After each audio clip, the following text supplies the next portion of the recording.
Hey, what's up, everybody? It is Chris. Happy weekend. So, interesting news in California. Unfortunately, there was an oil spill that apparently happened yesterday. So, a lot of the local beaches are feeling the pain there. I know Huntington Beach, which is a super popular beach. To me, not the greatest beach for like swimming, but it is very popular. The surfing U.S. Surfing Championships take place there, and it's a very well-known beach. Apparently there's a lot of oil washed up on the shore there, so I'm sure Ninja's gonna make a video soon about how that's gonna impact oil prices. And oh my god, this is the beginning. It's all right, we're already paying an arm and a leg here in California, so it is what it is. That being said, again, went down the rabbit hole with with Brian Laundrie yesterday. Just, the big thing for me is that this seems to be like a very common thing where people make channels and they share their experiences. They go out with the best of intentions to go explore like nature and share travel and things like that. The big thing for me was that seeing once again that what people portray themselves on social media is definitely not what they are in real life. So that's very interesting to me to see that, to have that brought home again, how they tried very hard to portray themselves, Brian and Gabby, as a happy couple, but in the end, there was so much turmoil there that was evident to everyone. And I think that's something that we can all relate to in some form or fashion. It's very interesting and sad at the same time, because there were so many different instances where one little thing could have possibly changed everything.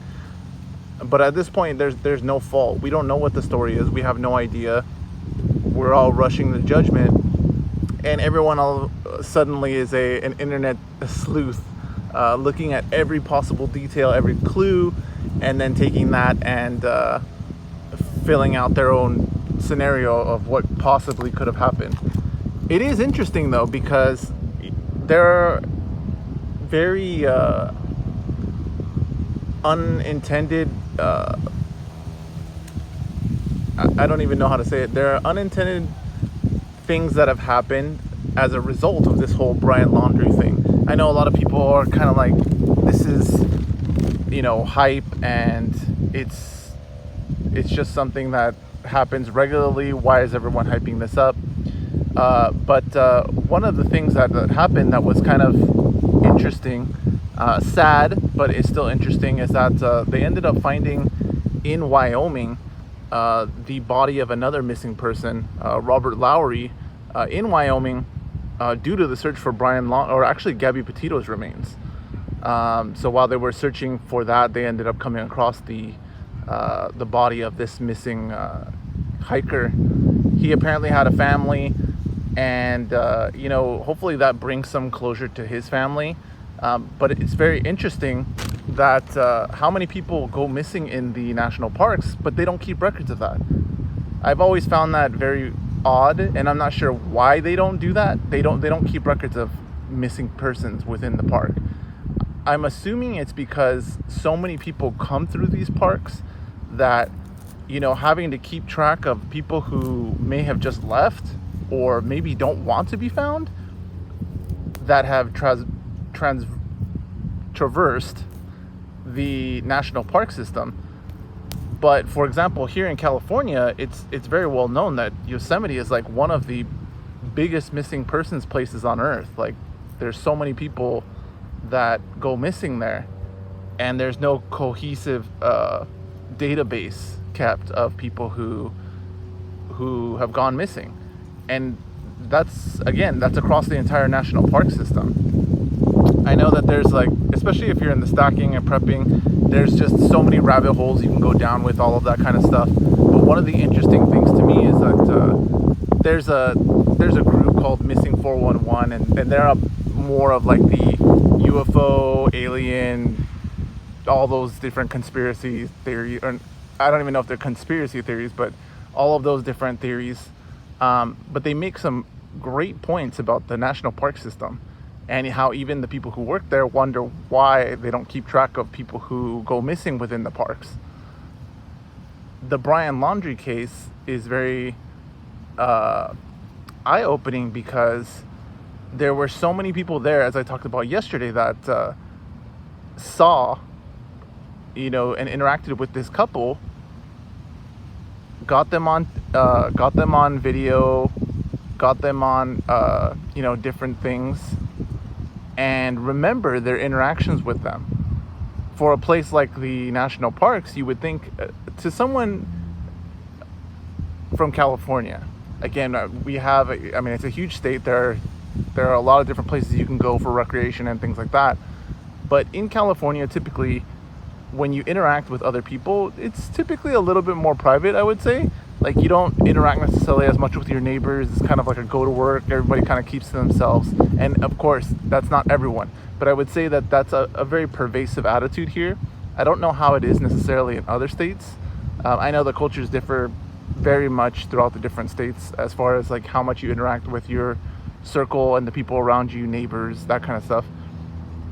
But here, even if you go to a national park or things like that, you typically don't, talk to people at other campsites too much or things like that. You may say hi, but it seems like in other places, especially like, the big national parks, Yellowstone, all Grand Teton, I forget what the other one is. That's the most visited one. But it seems like people are a lot more, maybe a little bit more friendly and a little more outgoing. They'll go and say hi to people, go to talk to them, see what they're about, and find common ground. And you would think that in a case like this, that would lend itself to finding, as much information as possible. Who knows what the investigative agencies have, the FBI or the local police departments or the rangers, what they've found, we have no idea. And that's the hard part with all of this. It's what makes it a speculation wildfire, where everyone's just speculating, again, playing out the whole scenario of what they think happened. Oh, it's got to be a crime of passion. We don't even know. We don't know. We don't even know what we don't know, which is crazy. And there are obviously good reasons for that. If it is a crime, which they've said it is a homicide, so that's a crime, that evidence is going to be important to the investigative agencies, and keeping that under wraps helps them with their case should they find the perpetrator.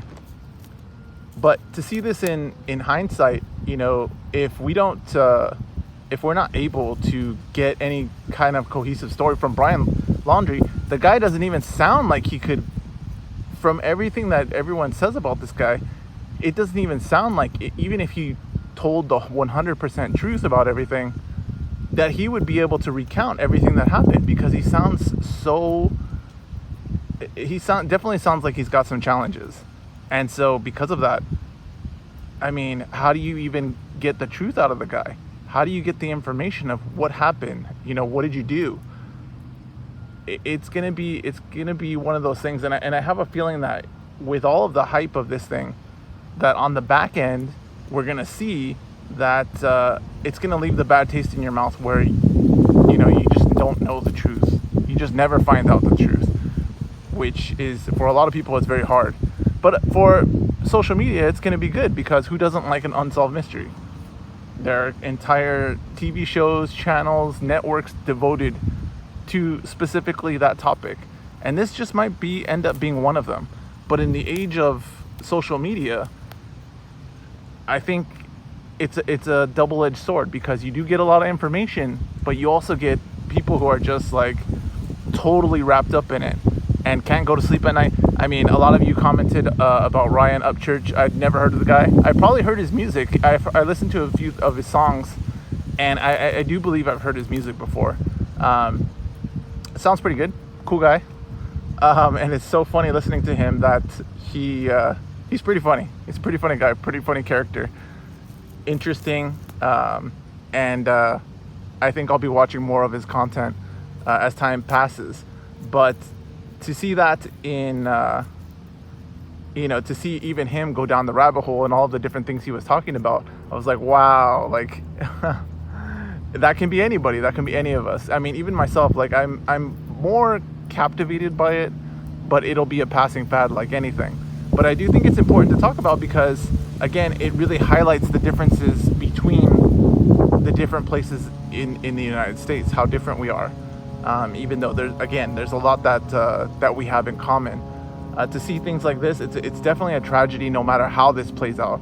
But hopefully, my hope is that they are able to find the guy, that he doesn't take his life or doesn't, meet tragedy in the woods where, no one can help him, whatever. But that he's able to at least recount, with some truth what happened, so that the family can understand. And it's not going to make it right. Nothing will ever bring Gabby back, but I feel like knowing's going to allow the family to have some type of closure. And as we saw, like, everybody and their brothers trying to find this guy, everybody's seen him. I saw him at the laundromat yesterday. I mean, everybody's claiming to see this dude. And as I mentioned yesterday, he's like the total beta male looking guy. Like, it could be anybody. So it's a crazy time. I mean, it's one of those things where once you start looking at it, once you start seeing it, you start seeing them everywhere. Where's Carmen Sandiego? It's crazy. Where's Waldo? Insane. But hopefully this week brings us some closure on this, brings us some type of information which moves it forward and kind of puts it into the past. And then from there, there's more positive development.